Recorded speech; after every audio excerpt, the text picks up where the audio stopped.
A, a warm welcome to PCS Forum, Women Call to Catholic Priesthood, Part 3, Spiritual Practices to Nurture the Journey. I'm Bridget Mary Meehan. I'm here with Mary Teresa Streck. Both of us are co-founders of People's Catholic Seminary and ordained members of the Association of Roman Catholic Women Priests. We will be facilitating this session along with our translators, Christine and Francisco. So we were inspired to have this forum by Sharon and Jeanette, who wrote this wonderful book, Women Call to Catholic Priesthood. And both of them are professors from Seattle University. And they have been sharing with us for part 1 and 2. And now we will turn it over to them to introduce this section. And then after they are finished, we are going to give 3 minutes per person to sharing what nurtures you on your spiritual journey. Thank you, and a warm welcome to Sharon and Jeanette and to every single one of you today on this forum. Thank you, Bridget Mary. It's good to be back with everyone. Thank you. Thank you for inviting us. We're very excited to share really your work that we've articulated in this book. In this particular chapter about spiritual practices, you'll see very interestingly some traditional practices, reading the office, scripture, liturgy, the Eucharist, prayer, etc. Some non-traditional practices, yoga, walking the labyrinth, art, music. But the beautiful thing about having heard these stories is when the women talked about dreams and signs, it reminded us of the canopy of Catholic imagination, right? That how we see the world, how we filter the world, how we respond to the world, right, is grounded in our DNA as Catholics. So that bread is not just bread. The song of a lark is not just the song of a lark, right? And this is what the women shared in this chapter that was so beautiful. Sure. I think, thank you, Jeanette. I love how you talk. It's so fun to hear you talk.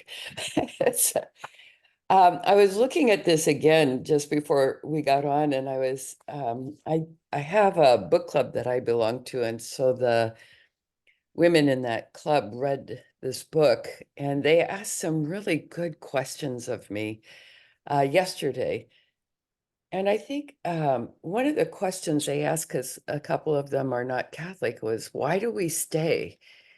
And I think for Jeanette and I, it was the spiritual practices that sustain the journey, that keep people connected to the God that they know is calling them to this immense work that you have taken on as women priests. And one of the things that occurred to me, and I'm not sure that we articulated this in this part, but it is connected to what Jeanette was saying about Catholic imagination. Our imaginations have been locked by male language and male images for so long that the work to unlock those imaginations, to open them up to myriad ways of experiencing God, we really encountered that in the women priests that we interviewed and in the documents that you have shared and put into the archives.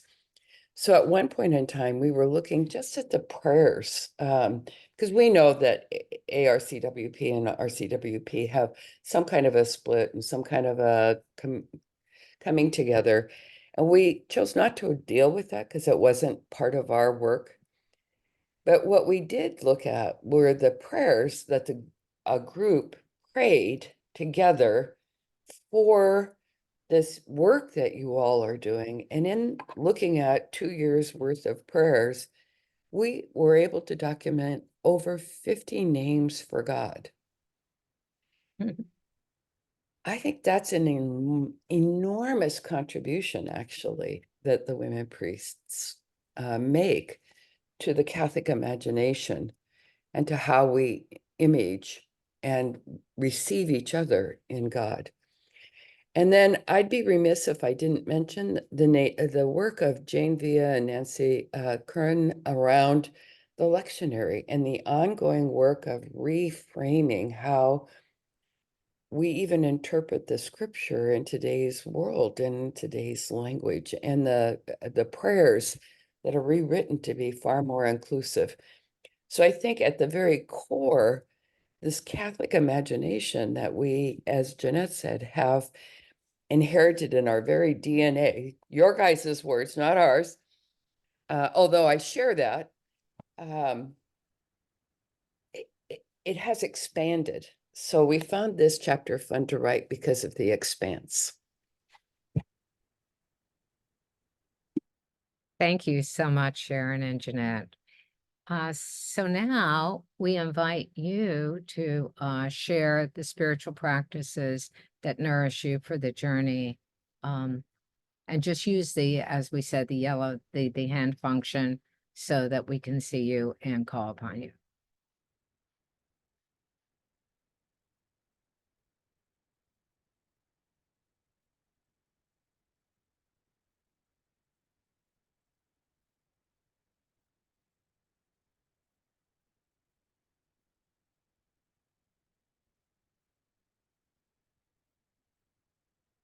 While we're waiting for folks to share, I'll sort of kick it off today.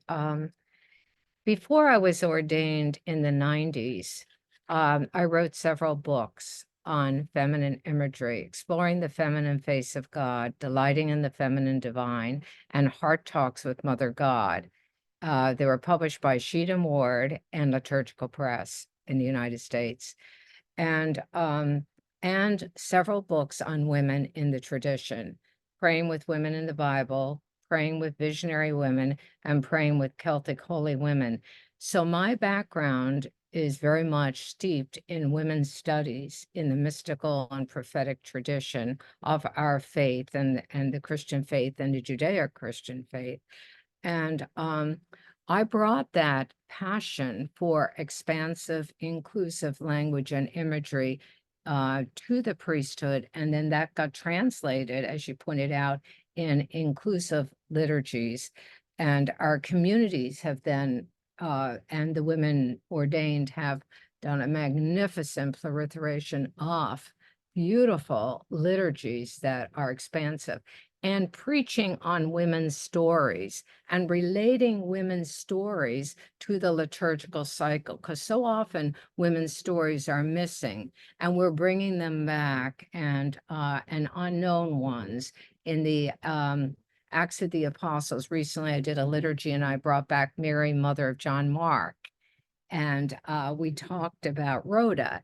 And we incorporated that with the gospel of the day. So it was a both and following the cycle, but also putting another story that should be in that cycle in an expanded lectionary back in, and then opening it up to the ways that we are living that story today in our very real lives in a whole new ministry that is loving, compassionate, empowering, and liberating. So that's part of the passion of my love for what we are doing. It's very much grounded in the mystical prophetic justice tradition of what Catholicism means to me and why I stay. So with Thank that, you. that's my So- sharing. And now we Eileen? have Baleen. Baleen, you're on.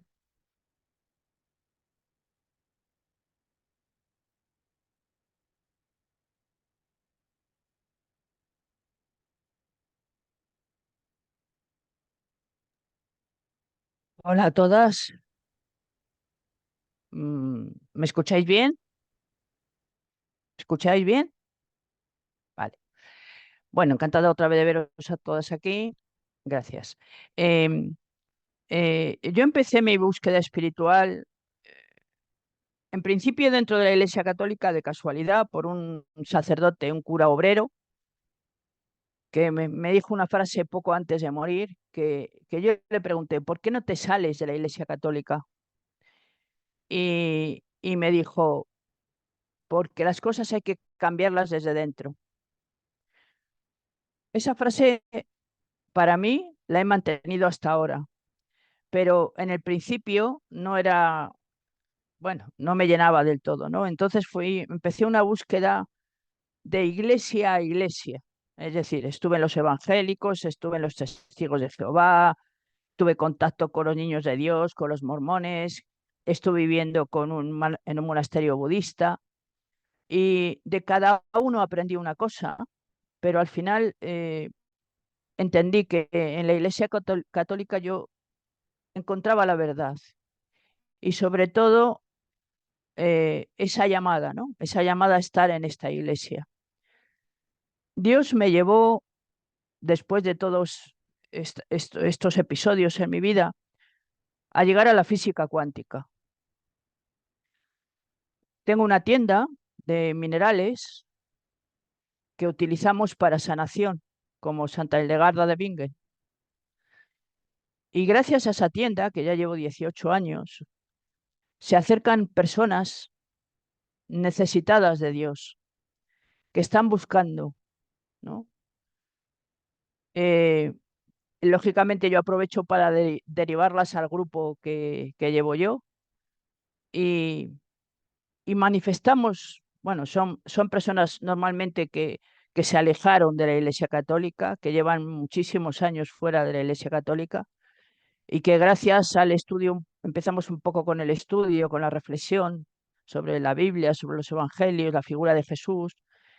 También tuve mucho contacto con las hijas de San Pablo, con lo cual me llevó a utilizar los medios de comunicación, ¿no? Para evangelizar. Y eso es mi búsqueda, mi encuentro y mi forma también de predicar, ¿no? Utilizar la palabra y los medios de comunicación. Y través es entender, o sea, explicar a la gente que la física cuántica es Dios mismo. Gracias.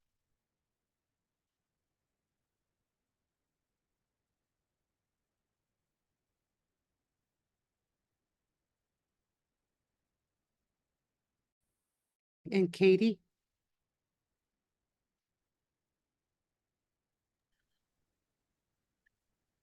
These are my practices to support my spiritual life and discernment. Spiritual direction, started it in the 30s. I meet one time a month on Zoom, and my spiritual director is a woman trained in Jesuit spiritual reflection and practices. Every day, 1 hour of prayer and journaling, including Sister Joan Chittister's daily reflections, and then a Zoom once a month where we break into Zoom rooms and do a deeper dive into what we've experienced with our reflections. Also, reflection with daily readers of Al-Anon, for Al-Anon is a 12-step spiritual program. I've been a member for 15 years. Every week, a dream group of 4 senior women. I've been in dream groups for 40 years, and we hold it one time a week for 2 hours. And we look at how God speaks to us in our dreams. I attend a monthly Feminist Creation Center ritual with about 20 women attending. I attend ARCWP's monthly 1 hour circle of prayer, and Elaine Pfaff, who called us together, is here today. All RCWP members are invited. I attend webinars and conferences offered by Sister Ilio DeLeo's Christogenesis Center and Matt Fox Creation Centered Communities. I do day retreats at Visitation North, which is facilitated by the IHMs of Monroe, and it's education and prayer and retreat topics. I attend personal counseling, 1 hour sessions as needed.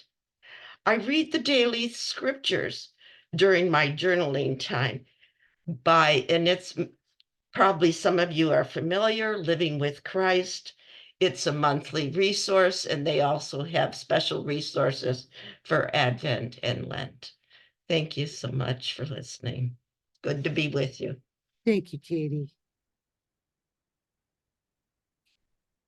Yeah.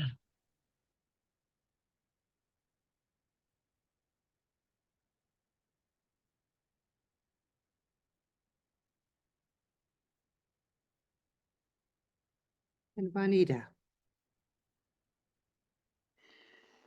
Yes, one of the things that really nurtures me is celebrating Eucharist, not only with the Magdala community, but with the upper room, and also a daily celebration of Eucharist and prayer that begins my day around 5 a.m. after I get up around 4 to shower and everything else.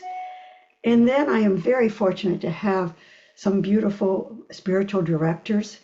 I've had them for many, many years. Unfortunately, a lot of them die off, and I've had to change, or they move there because they're Jesuits. But I also have two spiritual companions, and one is a wonderful woman. I've known her for many, many years, and we can go deep, deep into the spiritual life. I'm part of the Ignatian Companion Group that meets in person every month, and it's been a wonderful experience.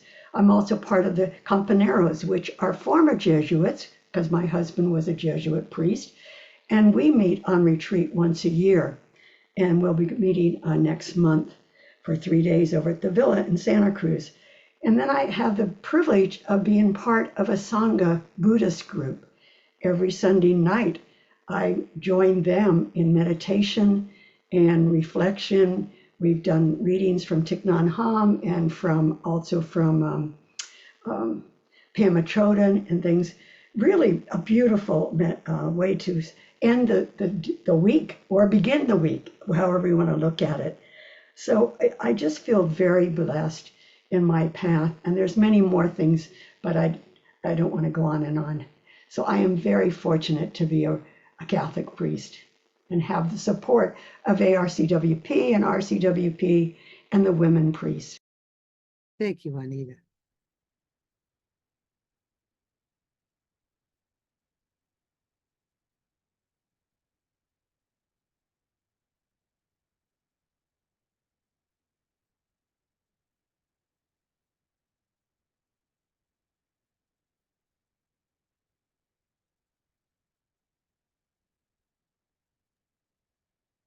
Sharon?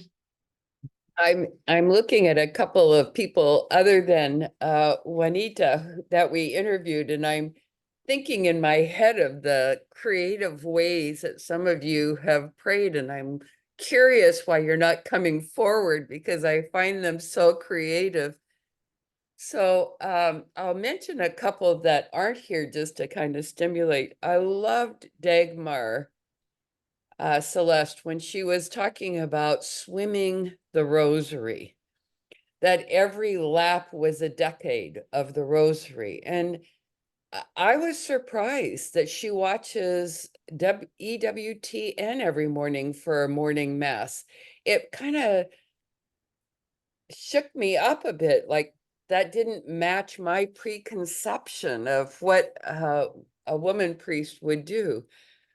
I love that, and I'm going to call Bishop Suzanne out a little bit, that there's this bathtub ritual blessing that, you know, is such an embodied way of being in our spirituality. And a number, you know, walking in the woods, and Kathy Bean making these fabulous art banners that we were able to take a look at.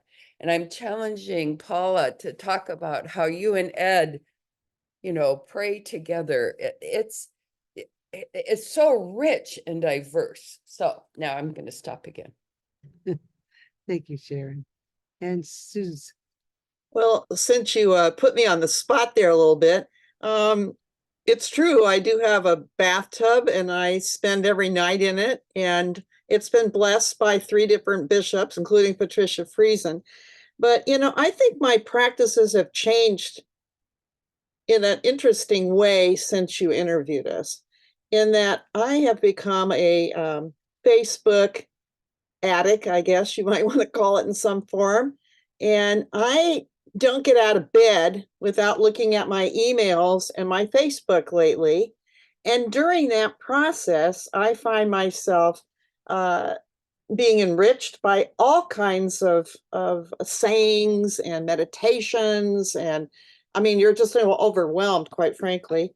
And I find myself praying for other people. Today on Facebook, there was this Jewish man who was saying prayers on some air on a plane. And I thought, well, gee, that immediately got me into, praying for all the commotion that's going on in the world with our colleges and our what's going on in Israel and Gaza. So I think mine has really significantly changed in my way of trying to relate to the whole world and what is going on versus some of the practices. I mean, we said the rosary every day when I was a child. I mean, these kind of things. And I was very much involved with a group of women, religious. And I remember being in awe and going to that chapel, and it was so quiet and everybody was so meditative and everything. But I see myself totally evolving from that and really trying to relate to what I call the public and where I think my sons are with no religion, no church right now, or no organized religion. So I guess I just see myself totally a little bit changed than when you, Sharon, and Jeanette came into my kitchen table and did that interview. But the tub has remained holy. And I really do think so much RC, you don't have a clue, you RCWP people, ARCWP, how much business really occurred in that tub over the years by my being on the phone at the same time. But really, it really is a very prayerful place for me. So my sacred place. Oh, so thanks for putting me on the spot, but it's just different, very different. Thank you. And now Paula. Okay, I would have raised my hand sooner, but I couldn't find the button. So sorry about that. But yes, Ed and I share a lot with each other in our almost 51 years of marriage. And we read many of the same books, and we pray about those kinds of things that we read. And he enlightens me and I enlighten him, and we're, a great partnership. And I personally am a body person. God speaks to me through my body in so many ways. And so part of my prayer is yoga, just that relaxation of yoga and taking God in and hearing God. And in meditative walking, sometimes I would listen to something as I'm walking, but most of the time I am trying to listen to God through nature, through the people I run into when I'm walking. This morning I was out walking and I was praying for the men who were digging up the street. I mean, with their big machines and putting gas lines in. I was praying for them, and then took me to all the folks who do so much for us that we don't recognize or say thank you for. And as I was doing that, a young man was picking up the garbage into the car, into his big truck, and I was praying for him. But then he got stopped because of the road was blocked because of the men digging up the street. And so he drove backwards past me. But unfortunately, and I'm praying for the guy, the young guy. Unfortunately, he hit a car when he was doing that. And my heart just sank. I know his heart sank. He had to get out, take care of all that. But anyhow, that's one of the ways I hear God often is through my walks. I also am part of a woman's group, a small faith group that meets every month. And that's very refreshing.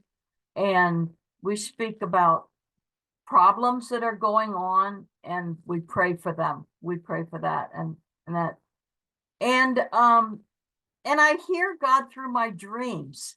Now, I don't always listen to those dreams or remember how to interpret them, but in the early 70s, I had these little children, and there was a group of us at our church who did a dream workshop with Sister Pat Brockman. She's a Ursuline sister, and she has written books and done a lot of work on dreams. And so we were honored to have her with us for a few days and nights. And she asked us to go home and dream a dream that night and try to remember it and bring it in, and we would talk about it. And so that's what I did. I went home and I dreamt the dream, and I told my group about it the next day. And my dream was, we were in our home parish, by the way, that my husband grew up in. And of course, the people in the parish knew that he was an ordained priest who had left to marry this nun. But anyhow, in my dream, we were in the church, and it's so vivid to me to this day. And someone came to the altar with a tape recorder and placed it on the altar and said, "We don't have enough priests." And so we recorded the mass, and I'm going to press this recording, and that's going to be mass for us today. And I couldn't believe it. And I stood up, and I did in my dream, which would not have been typical of me, was stood up and said, "You're wrong. We do have enough priests. My husband's a priest, and the church will not accept him as a married priest. So something, we do have enough." And with that, the women came over to me with a white, I can see now it was an alb, and they tried to put it over my head. And I said, "No, no, no, no, no. I'm not talking about me. I'm talking about my husband." And that was the end of the dream. Oh, wow. So we discussed it then with Sister Pat Brockman, and people gave their different things, what they thought that dream could mean. And none of that really rang true to me.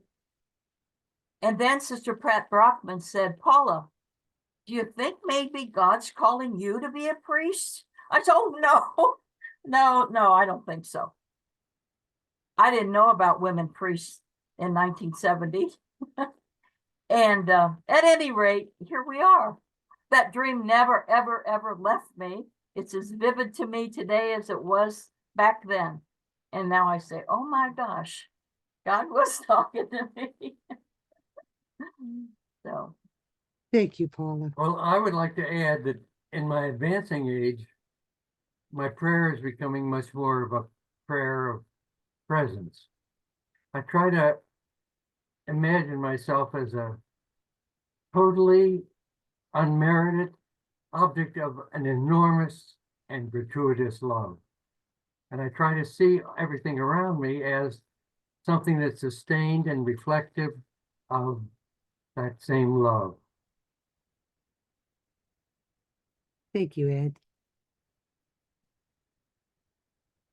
So when I was thinking about this, I was kind of thinking about my day, my week. I get up very early.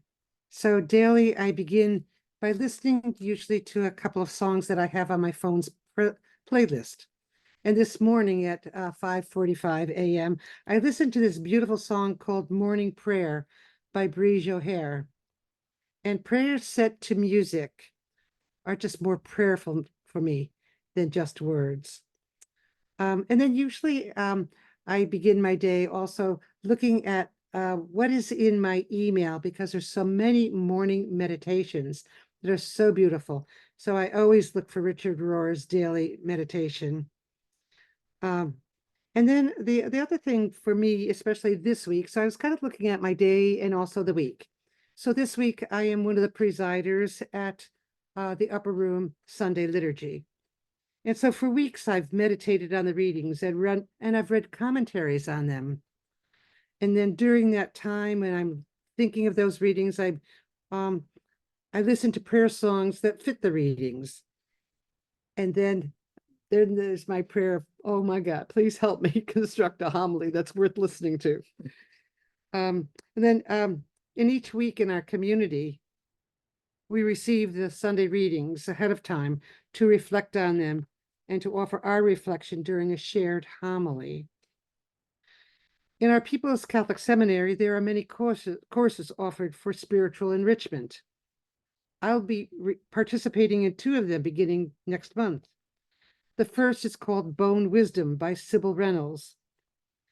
And during this 3-month course, I will listen to her life lessons and then reflect and write in my journal. And the second is a course on Mary Magdalene that will be offered over 12 weeks. Again, I will listen and reflect and respond. And as I walk through my day, I pray prayers of gratitude for my life, for the beauty around me, and for people who have asked for prayers.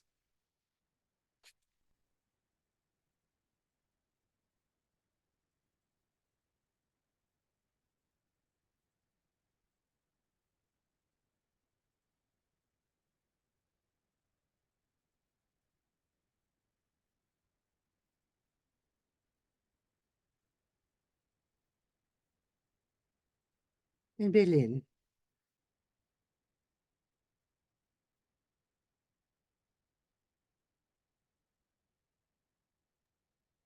Si soy un poco pesada, pues me lo decís, ¿no? Yo me pensé, primero mi espiritualidad, ¿no? Mi contacto diario con Dios. Pues en principio fue mental, de lecturas, de reflexión, pero mental. Y con los años ha pasado a ser una relación eh, vivencial, ¿no? No encuentro separación entre Cristo y yo. Mi vida es Él, vivo para Él y no me planteo más cosas que hacer la voluntad, ¿no? Como yo hubo un momento, hace ya unos cuantos años, que empecé a escucharle. Y claro, lo primero que pensé fue, vale, pues es mi cabeza, ¿no? Y ya está. Pero le empecé a escuchar tan nítidamente que le puse a prueba y luego le pedí perdón, claro. Yo iba a la Eucaristía todas las mañanas antes de ir a trabajar y yo le dije un día, bueno, si eres tú, dime de qué se va a hablar hoy en la Eucaristía, de qué va a hablar el sacerdote, el cura. Y efectivamente fue lo que me dijo, ¿no? Y ahí empecé a adquirir un grado de confianza tal que ahora ya ni tengo esa confianza. Sé que tenemos un diálogo continuo y como si estuviera con un amigo exactamente igual hablando, ¿no? Hace tiempo también que fundé aquí con el grupo de carismáticos. Entonces, para mí la oración carismática es importante y mantener el Espíritu Santo en mi vida, ¿no? Y parar, a veces, parar. En el grupo que llevo, en el grupo, bueno, que estamos, ¿no? Que llevamos todos ahora un poco más, pues lo que hacemos es a través del grupo de WhatsApp, os he dicho antes que eran personas que no eran creyentes, pues cada persona lee el Evangelio, escribe en el Evangelio en el WhatsApp toda una semana, ¿no? Escribe el Evangelio y hace una reflexión como para compartir con los demás. Y así poco a poco han ido conociendo a Jesús, ¿no? Y enamorándose de él, porque yo lo que siento es ese enamoramiento. Y, os doy las gracias por poder compartir esto, ¿no? Por estar ahí. Siempre os doy las gracias, pero es que ya sé que soy muy pesada, pero es que para mí es muy importante que estéis ahí. Gracias. Thank you, Belén. And Suzanne. This is a really good question. So I'm listening to everybody, and a lot of practices I don't want to repeat them because I've done them as well. But I wanted to say that for me, it's being present. I liked what Ed said. I could really identify with that. And he was short, and what he said was short and sweet. But I find myself at different times of the day saying, I am a channel of the divine universe. Fill me with love and kindness, make me at peace and at ease. And somebody once said to me, well, that's a Buddhist chant. I've been very interested in many different traditions. I also want to say publicly that the PCS, the opportunities that have been given to me by the People's Catholic Seminary, I think I've taken about 8 courses. I just I love the way that they use Zoom. We're all across Canada and the United States, and I'm hoping that maybe one day we can bring other countries into the fold. But I find that the wisdom that everybody brings, because we're usually reading something and relating it to our lives, and all I can say is it's helped me solve a lot of problems. It has provided inspiration. I also have I have a theology professor that's almost 80 years old, and he still teaches at the university. So I've been going to his courses for about 6 years. And one other thing, I have a little community. There's 3 of us, and after the liturgies that we have at the upper room, we gather and we talk about how it resonated with us. It's almost like going to a coffee chat after Mass, as they used to have. So one other thing that I do that's kind of weird is swimming. When I just wanted to kind of give you an example of being present. So when I'm swimming, I close my eyes, and there's actually somebody that says to me, Susanna, open up your eyes. And I'm going, I'm just fine. And I feel the water going through my hands, and I do like a body scan.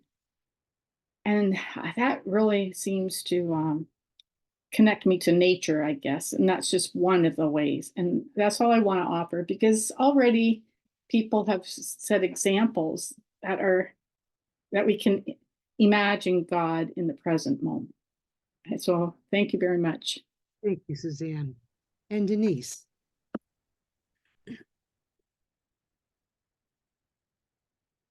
Hello, everyone. Part of my practice is being creative. I love making things. And when I was going to school at the global ministry and was doing my degree, I had a thesis project, and I thought, what should I do? And because I'm a musician, I thought, well, I would do a year's worth of Psalms for the liturgy. And so I use Nan Merrill's Praying the Psalms and have created, I'm working on the last year, so hopefully at some point I can publish them, using those beautiful Psalms that Nan Merrill has and offering them in simple forms for liturgy. And so that was my first project. And I also like sewing. I make quilts and albs and stoles as gifts. And I do, again, using Nan Merrill's Psalms, I do a little cross stitch. Well, it's kind of lettering, and offer those as gifts, as little inspirations. And also I'm a swimmer. And to me, swimming is, I imagine being in the womb again. And I just love that. And of course, walking outside and at my work, I work with kids, and I love, okay, what project are we going to do? And I love the way kids color and just creating with simple crayons and chalk, and I just love creation and creating things. And so that's part of what I do. Of course, praying and everything with everyone else, but those are just the little special things I like to do. Thank you. Thank you, Denise.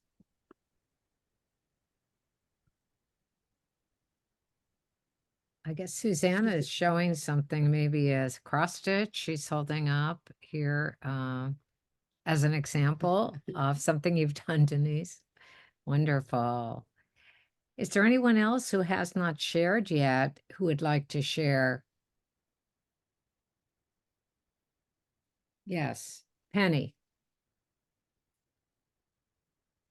Well, I was really kind of interested in what people would say today, but I have to say I've gone in a very different direction, to be perfectly honest. After my ordination, well, let me preface this. Before that, after high school, I entered the Sisters of Notre Dame. And of course, we had morning prayer and spiritual reading and those kinds of things. And the prayer was always very Jesuitical because Jesuits were all the core of our theology and everything else.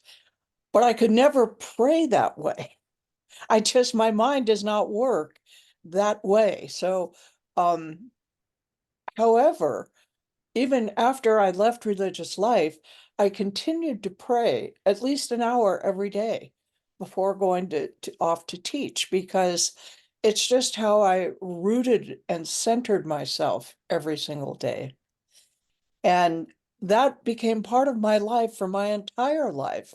And it stayed that way until shortly after my ordination. And after my ordination, things were thrown into chaos, absolute chaos in my spiritual life. And I didn't know what to do with it. And I remember I got to the point where I had a woman religious spiritual director, and I was, after a while, became too embarrassed to talk about my spiritual life because I felt like I didn't have any. Because without doing things the way I had always done them, I thought, I don't have a spiritual life. What happened? And I really spent a lot of agonizing time with, did I make a mistake? Did I read all the signs wrong? Should I have not been ordained? And yet I knew in my deepest heart that wasn't it. So what I have learned to do since then is to kind of embrace the difference and accept what invitations to prayer come to me daily. And it's taken me an enormous amount of time to adjust to this new reality after a lifetime of a different reality. But I find myself praying I kind of talk to God during the day a lot. I mean, things will happen and I'll kind of reflect on them in the presence of God, with God. And I talk to God because God is present. And so when I take the dog out for our little 5-mile treks around, I can spend an enormous amount of time just because I'm outside and I'm more aware of God's creative handiwork than human handiwork. And I always appreciate that.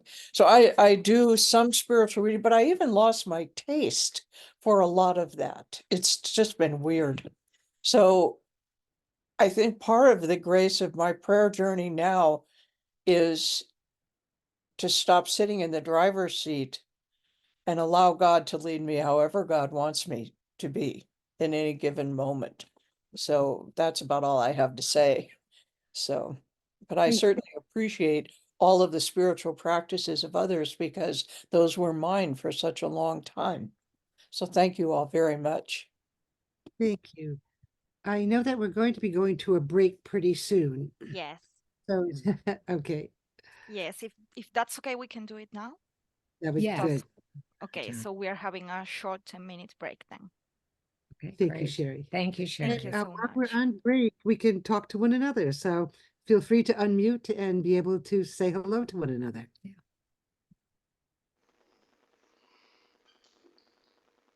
Well, I was hoping Elaine would speak because you do a lot of spiritual direction and groups and things. So Elaine, can you voice up next time? Juanita, hello, and hello, everybody. Juanita, I find myself experiencing much of what Penny just expressed. And for various reasons, some of them health, physical limitations right now. There's been a real shift.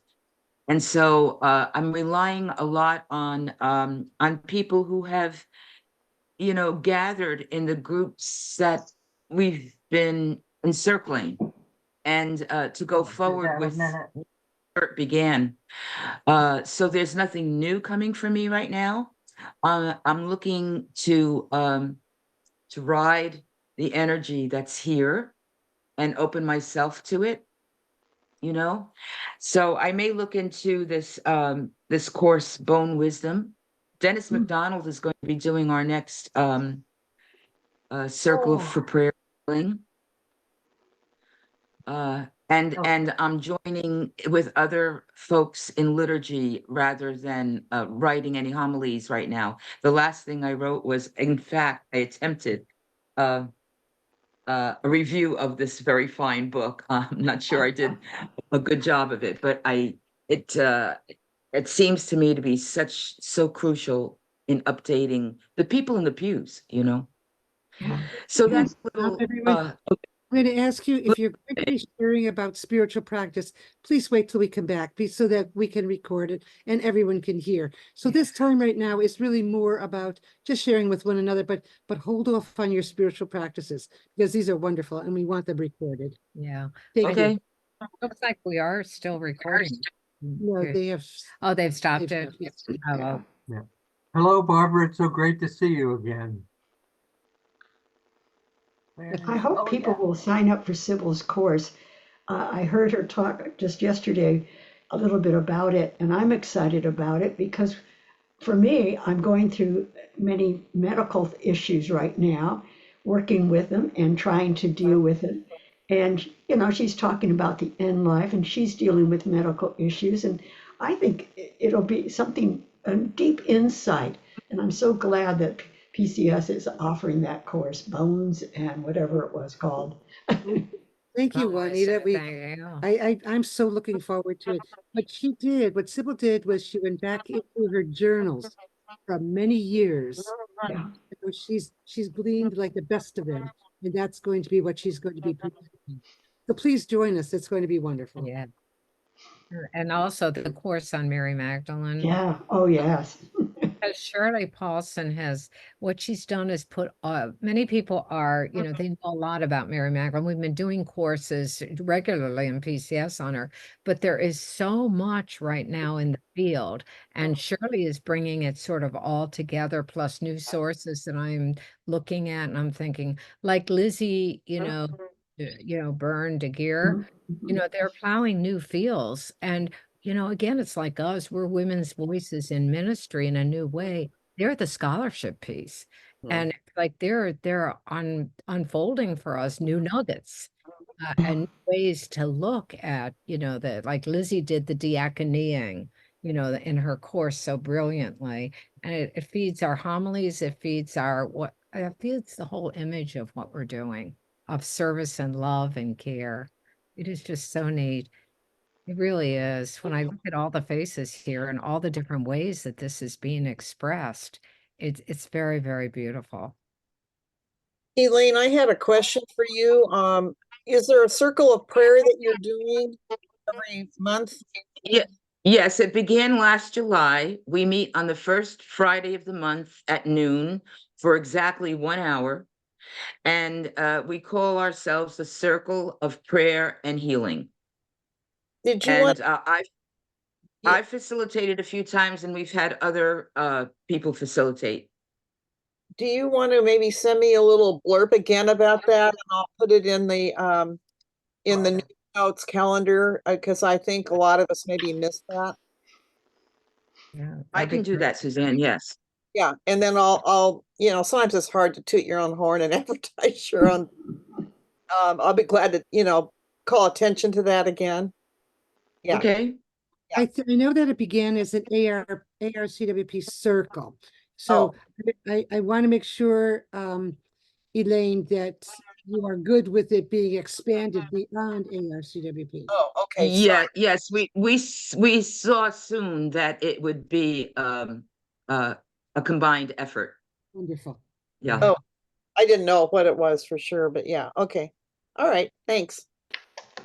That's I just great. want to give Jeanette's regrets. She's on a very tight schedule today, so she had to leave.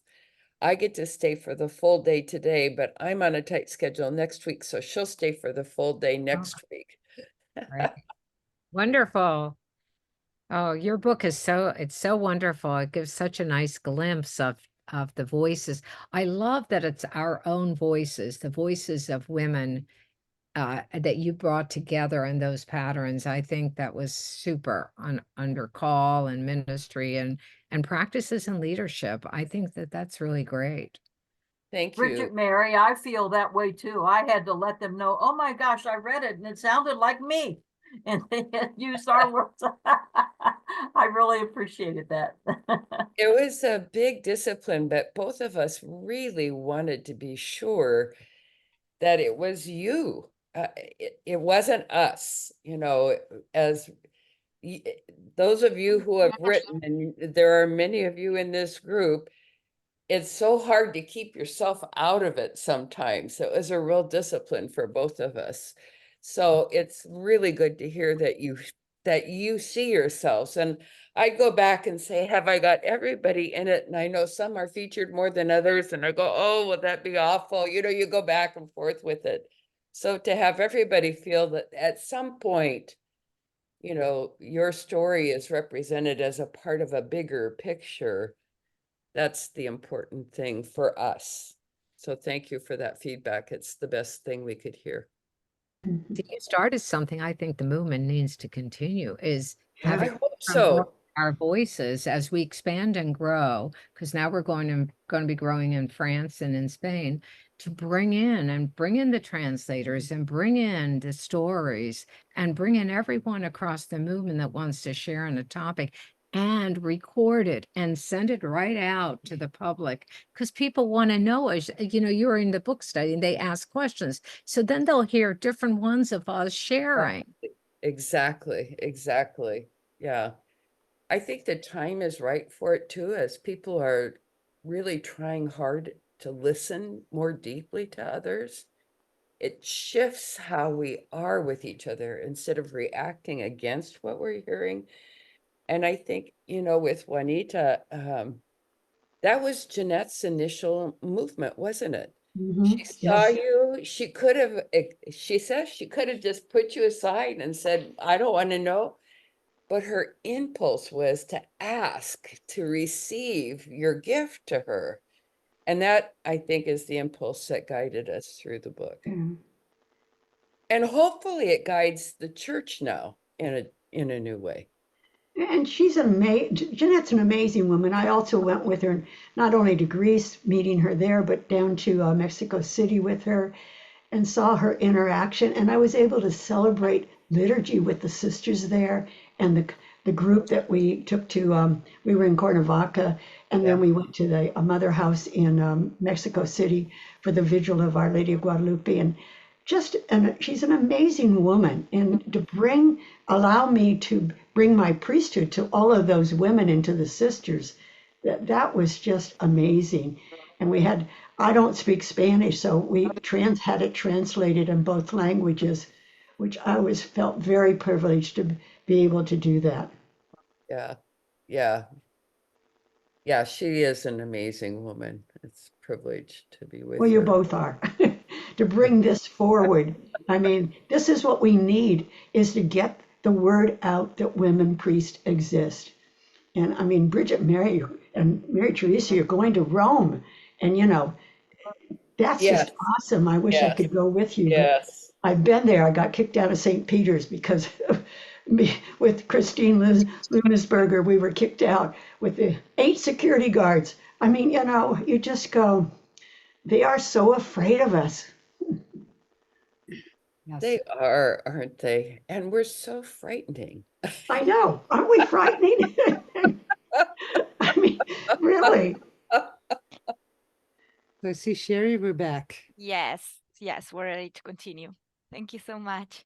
Thank you. So welcome back, everyone. And now we'll continue our sharing on spiritual practices that nurture us for the journey.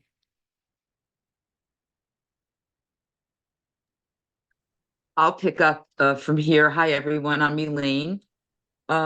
So listening to everyone and looking at my own journey these last months, I'm realizing that there's a tremendous shift coming about for myself.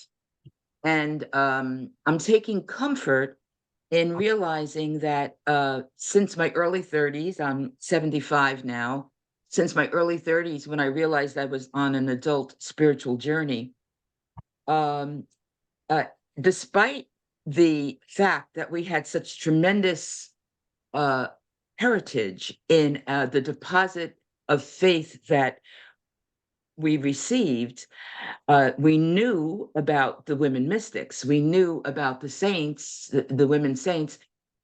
Somehow or other, it wasn't getting translated in fully in the experience of liturgy and in the doing of church and in the social justice calls from there. It was just, there was not enough. It was not enough. And so what we experienced over the decades was that when there was something that we were craving, we created it.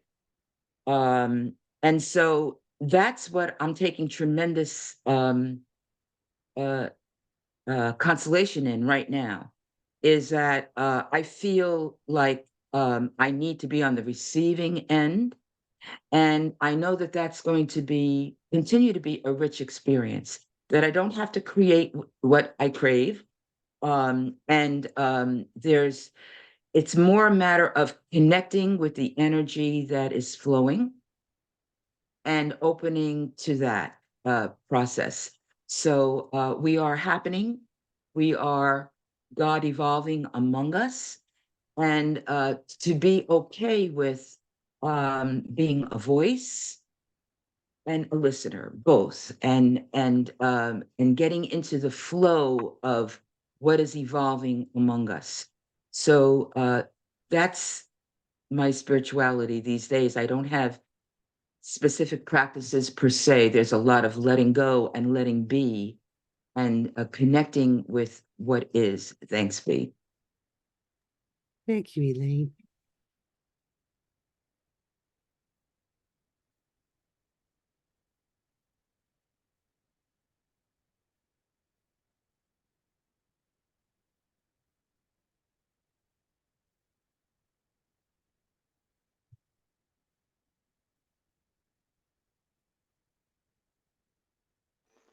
Can I add one more thing? I think one of the beautiful things is how we get together once a year for a retreat. And that support of each woman and the men that come, that like Dennis and those that are ordained priests, all of us come together and spiritually help us through the next year, help us with our spiritual life and who we are as women priests, and give us that encouragement to go out and continue to be the priest God has called us to be. So those retreats are very important in our spiritual practice. Thanks, Thank you, Juanita. Juanita. I'm looking forward to it. So, Paula or Ed? I was kind of holding off in case somebody else wanted to say something. But another thing that crossed my mind that energizes both Ed and I is we have a group of friends. I call them the Games Group, and we have gotten together for 42 years every other month, and we play games, and we eat, and we pray. And we began our group because of a crisis that was within one of us, and we wanted to support that person. We ended up realizing we were supporting each other. And so all of us are involved in some way in social justice. There are lay people, there are priests, there are nuns among the 14 of us. We're 14 right now. A couple of us have died, but we just had Saturday night together, and we just feel very energized from that and very supported. They have, of course, supported me through my priesthood and through my illnesses and everything else, as we have with each other. And I just think that God must be laughing when we're laughing. We started off by playing charades, and then we went to Pictionary, then we went to perennial, and we went through all kinds of games.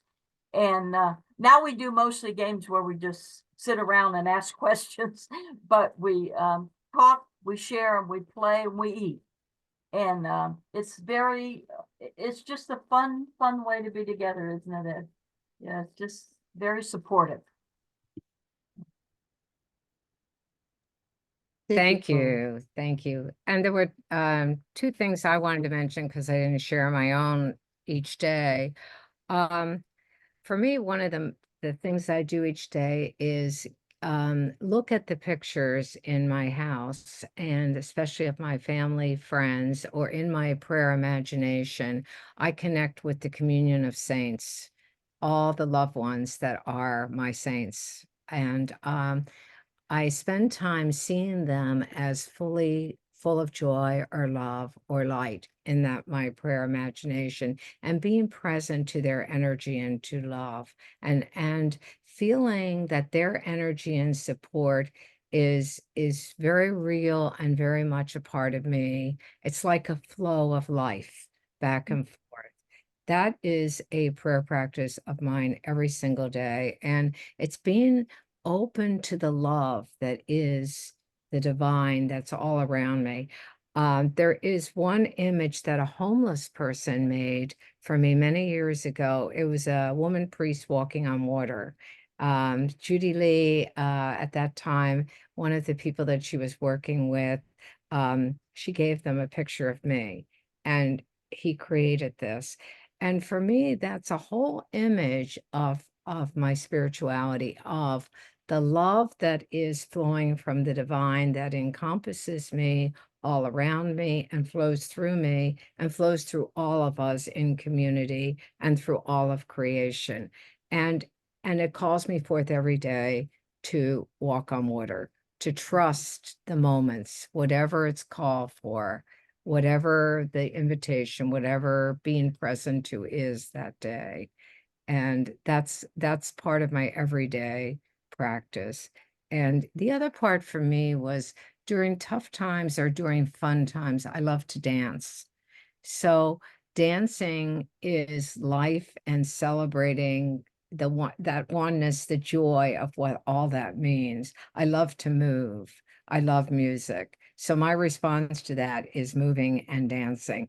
And I will dance by myself, even in a crowd. It doesn't matter. I don't need a partner, but I love having partners. So, and community and circle dances. So the whole 9 yards. Those are two things that bring joy to me and are part of my regular practice of living love. And that's what I see prayer and whatnot. And the other thing is community, eating and sharing with people.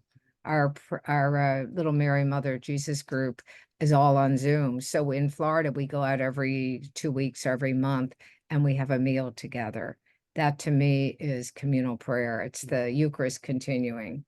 And so those are three very important pieces of what nurtures me for the journey.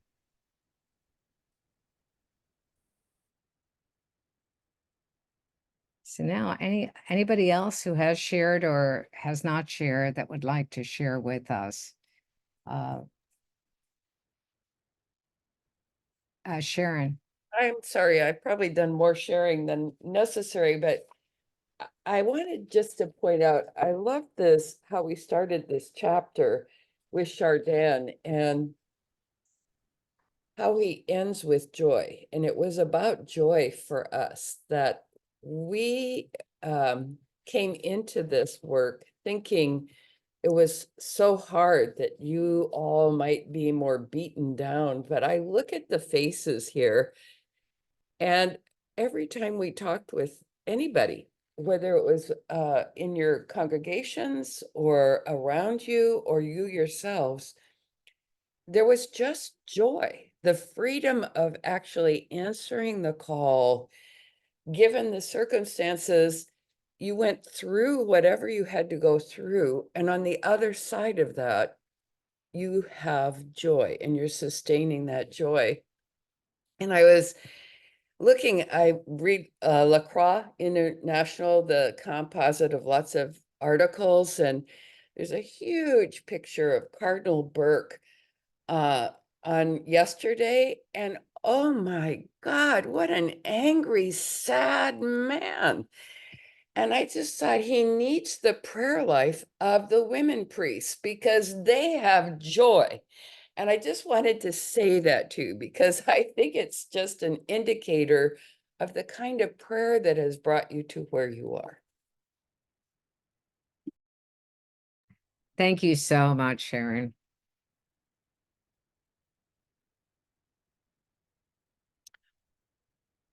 Is there anyone else? If not, I think we can conclude early if there's not anyone else to share. We want to invite you back next week because we're going to talk about priestly leadership. Same time, 1 o'clock next Tuesday is our last session. It's the last piece, major piece of your book, which I also loved, on priestly leadership. So any closing thoughts or anything anyone wants to say before we close out our meeting? I think Sharon hit the nail on the head that we need to just emulate the joy of our priesthood and bring that joy to others. And I know Bridget, Mary Teresa, all of you do that, but just let it radiate to everybody that we meet in our lives each day. Thank you, Thank you, Juanita. Juanita. Great. Well, we'll end a little bit early than today. Thank you so much for being here.